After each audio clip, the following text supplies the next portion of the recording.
সেখানে কিছু ডেটা দিয়ে দেওয়া হয়েছে এবং ম্যানেজমেন্ট কি বললো, এখানে যখনই এই ড্রপ ডাউনটাতে গিয়ে যখনই প্রমোশনে ক্লিক করবে, প্রমোশনে যারা যারা পেয়েছে সেই সমস্ত রোগুলো হাইলাইট হয়ে যাবে এবং যখনই অর্নিং এ ক্লিক করবে অর্নিং গুলো হাইলাইটিংটা হয়ে যাবে এন্টায়ার রো।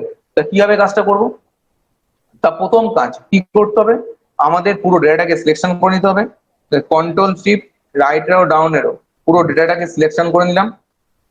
ডেটা সিলেকশন করার পরে কোথায় চলে আসবো, এখান থেকে চলে আসলাম কন্ডিশন ফরম্যাটিং, কন্ডিশন ফরম্যাটিং থেকে আসার পরে চলে আসলাম নিউ রুলস, নিউ রুলস থেকে কোথায় চলে আসলাম format only cell that content, এখান থেকে চলে ফর্মুলা, ফর্মুলাতে আসার পরে কোথায় চলে আসলাম, এখানে ফর্মুলাতে চলে আসলাম।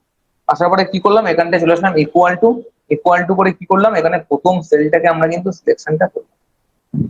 করার পরে কি করলাম, তাহলে একটু লকিংটা সরে দিই, যেহেতু আমার জি নম্বর সেলটা কমন আছে তাহলে শুধু জিটাকে লক করি। করার পরে ইকুয়াল টু, এইটা ইকুয়াল টু যদি কি হয়, এই ড্রপ ডাউন লিস্টের ঘরটাকে সিলেকশন করে ফেললাম। করার পরে কি করলাম, এখানে ফরম্যাটে চলে আসলাম।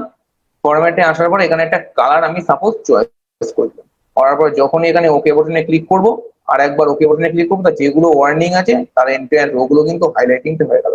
ঠিক একই রকম ভাবে যেই মানে আমি এখানে প্রমোশনে ক্লিক করব, সাথে সাথে কিন্তু প্রমোশনের যারা আছে তাদের কিন্তু এন্টায়ার রোগুলো কিন্তু খুব হাইলাইটিং হয়ে গেল। এইভাবে খুব সহজেই কন্ডিশন ফরম্যাটিং এর মাধ্যমে আমরা কিন্তু হাইলাইটিং গুলো করে ফেলতে